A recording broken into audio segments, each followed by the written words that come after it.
बिस्मिल्लाहिर्रहमानिर्रहीम। लाखों करोड़ों दुरूदो सलाम मोहम्मद मुस्तफ़ा सल्लल्लाहु अलैहि वसल्लम और आले मोहम्मद पर। मैं हूँ उमर दराज गोंदल। आज हुकूमत जो 8 जजेस का अक्सरियती फैसला है 70 सफ़ात पर मुश्तमिल, उसके दुख और तकलीफ से भी नहीं निकल पाई थी कि अगला जो खड़ाक है वो जस्टिस याया अफरीदी की जानिब से हुआ है। और जस्टिस याया अफरीदी ने भी अब वही बात की है जो कमोबेश उन जजेस ने बात की है। अब 2 जजेस का नोट रह गया है, काजी फायज ईसा का और जस्टिस जमाल खान मंदोखेल का। अब मालूम नहीं है कि वो कब जारी करते हैं या क्या फैसला करते हैं, ये बहुत दिलचस्प होगा। जस्टिस याया अफरीदी ने 26 सफ़ात के ऊपर मुश्तमिल इख्तलाफी नोट जारी किया है। और उनका इख्तलाफी नोट क्या है? जो 8 जजेस ने बात की, जस्टिस याया अफरीदी ने भी वही बात इंडोर्स की है और कहा है कि इलेक्शन कमीशन साफ और शफाफ इंतखाबात की जिम्मेदारी अदा करने में और इंतखाबात कराने की जो अपनी आईनी जिम्मेदारी है वो पूरी करने में नाकाम रहा है। नंबर 1।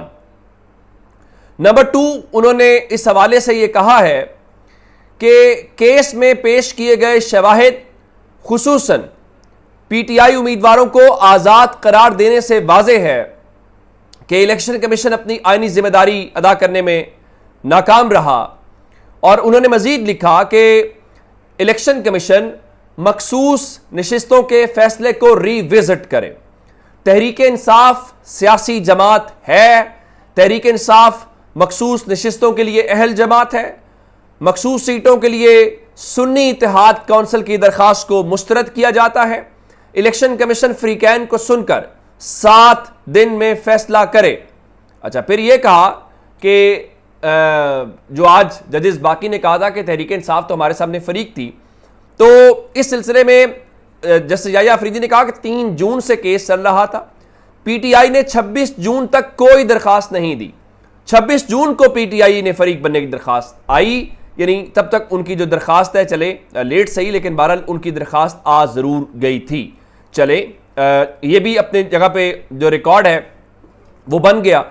उसके बाद जो बाकी बातें उन्होंने लिखी उनका देखिए, गौहर अली खान, उमर अयूब और शहजादा गुस्तासिब जो हैं, उन्होंने खुद को पाकिस्तान तहरीक इंसाफ का उम्मीदवार जाहिर किया था। और उन्होंने कहा कि इलेक्शन रिकॉर्ड का जायजा लेने के बाद सामने आया कि इलेक्शन कमीशन के इकदामात डीपली कंसर्निंग हैं, क्योंकि उमर अयूब ने, बैरिस्टर गौहर ने, अली अस्कर ने, शहजादा गुस्तासिब ने खुद को पीटीआई का उम्मीदवार जाहिर किया, पार्टी सर्टिफिकेट भी दिया। उसके बावजूद इलेक्शन कमीशन ने इन उम्मीदवारों को पीटीआई का डिक्लेयर नहीं किया। अच्छा, अब जब ये सब हो गया तो इलेक्शन, यही तो बाकी जजेस भी कह रहे थे, तो लगता यह है कि इनके हवाले से जब वो कह रहे हैं कि मखसूस सीटों के लिए अहल है, इनकी बात बन नहीं रही।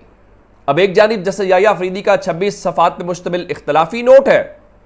दूसरे नंबर के ऊपर आज मैंने पिछली वीडियो में बताया था कि सुप्रीम कोर्ट की प्रैक्टिस एंड प्रोसीजर कमेटी का इजलास था। जस्टिस मंसूर अली शाह उसमें शरीक नहीं हुए और काजी फायज ईसा ने और अपने नामजद करदा मेंबर, जाहिर है वो दोनों एक ही फिर हुए, उन्होंने आज फैसला कर लिया। लेकिन जस्टिस मंसूर अली शाह साहब के हवाले से मैंने आपको बताया था कि उन्होंने कोई 8 सफ़ात पे मुश्तमिल एक ख़त लिखा है।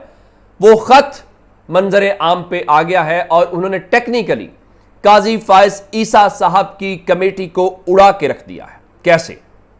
उन्होंने ये कहा कि एक तो अब उस कमेटी में नहीं बैठेंगे, मतलब इसका मतलब है वो आज भी नहीं बैठे और वो जुमे को भी नहीं बैठे। कैसे? अब उन्होंने इसकी जो वजूहात जाहिर की है वो बड़ी दिलचस्प है।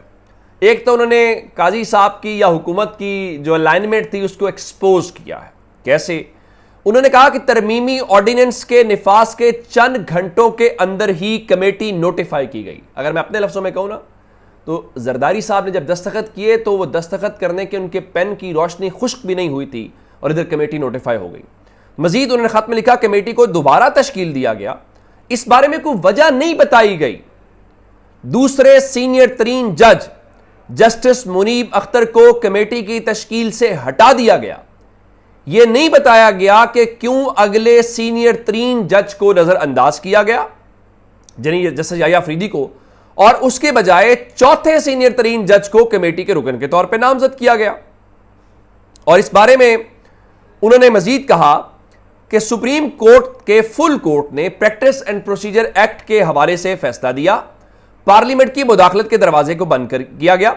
फैसले में कहा गया कि किसी तरमीम के जरिए अदलिया पर नजरअंदाज होने की कोशिश की गई तो अदालत उससे निपटेगी। उसमें रद्दोबदल या तो फुल कोर्ट बेंच या फुल कोर्ट इजलास के जरिए ही मुमकिन है। जब तक कमेटी को असल हालत में बहाल नहीं किया जाता, मैं शरीक नहीं हूंगा। यानी साहब कह रहे हैं और मंसूर अली शाह साहब कह रहे हैं कि इसको या तो फुल कोर्ट के सामने लगा दें या फुल कोर्ट इजलास बुला लें तमाम जजेस का, वही रूल्स को बना सकते हैं, वरना मैं उस बारे में नहीं बैठूंगा। अब उन्होंने क्या कहा? उनका बड़ा सिंपल सा हल यह है कि सुप्रीम कोर्ट का फुल बेंच जो है वो आईनी दुरुस्तगी करे या जो पहले वाली कमेटी है उसको बहाल कर दिया जाए। और साथ ही उन्होंने इस खत की जो कॉपी है वो तमाम जजेस को भेज दी है।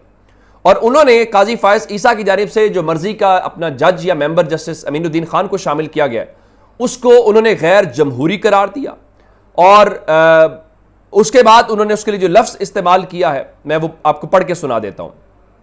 उन्होंने कहा कि साबिका कमेटी ऑर्डिनेंस के बाद भी काम जारी रख सकती थी, लेकिन ऑर्डिनेंस आने के चंद घंटे के बाद ही नई कमेटी बना दी गई। कोई वजह नहीं बताई गई कि जस्टिस मुनीब अख्तर को क्यों निकाला गया, जो हर मीटिंग में दस्तयाब होते थे। वो आज की मीटिंग के लिए भी दस्तयाब थे। और जस्टिस याया अफरीदी को नजरअंदाज करने की वजह भी नहीं बताई गई। बदकिस्मती से यह चेरी पिकिंग और गैर जमहूरी वन मैन शो का इजहार है। उन्होंने काजी साहब के इसको वन मैन शो कहा है। उन्होंने कहा कि अब वन मैन शो का मतलब तो जाहिर है वही है कि, और फिर उन्होंने कहा कि काजी साहब के हवाले से कि चीफ जस्टिस की तरफ से ऑर्डिनेंस जारी होने के चंद घंटों में बगैर किसी कानूनी जवाज और साथी जजेस से मुशावरत की कमेटी की तश्कील 9 सुप्रीम कोर्ट के कोर्ट के फैसले के भी खिलाफ है, जो चीफ जस्टिस ने खुद लिखा था, और तय किए गए उसूलों के भी खिलाफ है। अच्छा, अब उन्होंने कहा कि आज जो लोग कह रहे हैं जी जस्टिस मंसूर अली शाह साहब आज कमेटी में क्यों नहीं बैठे, तो उन्होंने याद दिलाया, जो काजी साहब जब ये आया था तो उन्होंने क्या कहा, उनका याद दहानी लाजिम है कि चीफ जस्टिस काजी फायज ईसा ने खुद बतौर सीनियर तरीन जज प्रैक्टिस एंड प्रोसीजर एक्ट के तहत लाई गई इज्तमाहियत और शफाफियत पर मुकम्मल यकीन रखते थे, और इसीलिए वो उस केस का फैसला होने तक कई माह तक किसी बेंच का हिस्सा नहीं बने और चैम्बर वर्क किया, और चीफ जस्टिस के बाद सबसे पहला केस यही मुकर्रर किया। तो अब कमेटी बहाल करें या अदालती और इंतजामी सतह पर जायजा लें, अदरवाइज जो है वो इस कमेटी में शरीक नहीं होंगे। अब दूसरे नंबर पर खबर सुन लीजिए कि प्रैक्टिस एंड प्रोसीजर एक्ट के हवाले से लाहौर हाई कोर्ट में दरखास्त दायर हुई थी, जिस पे एतराज़ हुआ, फिर एतराज़ हटा दिया गया और अदालत ने करार दिया कि वो समाअत के लिए मुकर्रर करें। तो आज वो जो प्रैक्टिस एंड प्रोसीजर एक्ट है उस पर समाअत के लिए मुकर्रर कर दिया गया है, और chief justice Lahore high court justice Aliya Neelam sahiba जो हैं वो कल सुबह 9 बजे इस केस की समाअत करेंगी। और इस्तदा ये है कि अदालत इस सदारती ऑर्डिनेंस को कल अदम करार दे। और मजे की बात क्या है, काजी साहब खुद भी कह चुके हैं कि तब तक जब तक कोई हंगामी हालत ना हो, ऑर्डिनेंस जो है वो आइन से इनहिराफ है। अब आपको पता है कि इस वक्त शायर दस्तूर पे भरपूर चीखो पुकार सुनाई दे रही है, और वो जो चीखो पुकार है वो किसकी है? वो सिकंदर सुल्तान राजा एंड कंपनी की। आप कहेंगे कैसे? सुप्रीम कोर्ट के तफसीली फैसले के ऊपर तमाम टीवी चैनल समेत हर जगह पे इलेक्शन कमीशन का रद्देमल चल रहा है। कोई स्टेटमेंट जारी नहीं की गई, जराए से खबर है, ऑन भी नहीं कर रहे, चीखें भी मार रहे हैं। क्या लिखा? जराए ये बता रहे हैं जी, इलेक्शन कमीशन कह रहा है जी सुप्रीम कोर्ट के फैसले ने इलेक्शन एक्ट को गैर फाल बना दिया है। सुप्रीम कोर्ट ने इलेक्शन कमीशन को टेक ओवर कर लिया है। इलेक्शन कमीशन अब किस कानून के तहत काम करे? सुप्रीम कोर्ट अब इलेक्शन कमीशन को खुद चला ले, सुप्रीम कोर्ट इलेक्शन कमीशन को अपनी ब्रांच बना ले। इलेक्शन कमीशन को मुकम्मल तौर पे नाकारा कर दिया गया। वैसे आपस की बात है, आप पहले कौन से कानून के तहत काम कर रहे थे और पहले कौन सा नाकारा नहीं थे? एक खबर और है जाते जाते, जब सामिर फारूक ने वो ट्राइब्यूनल वाले इस्लामाबाद का जो बेंच था तारिक जहीरी साहब का, उसके ऊपर वो वापस भेजा था इलेक्शन कमीशन को, तो हमने कहा था कि जो जिसने पहले सही फैसला नहीं किया दोबारा कैसे कर सकता है। उस पर इंट्रा कोर्ट अपील हुई, तो वो इंट्रा कोर्ट अपील समाअत के लिए मुकर्रर हो गई है। जस्टिस मियां गुल हसन औरंगजेब और जस्टिस अरबाब ताहिर जो है वो कल केस की समाअत करेंगे। तो इस्लामाबाद हाई कोर्ट में भी नजर रखिएगा, वहां से बड़ी खबर आ सकती है। अपना बहुत सारा ख्याल रखिएगा। खुदा हाफिज।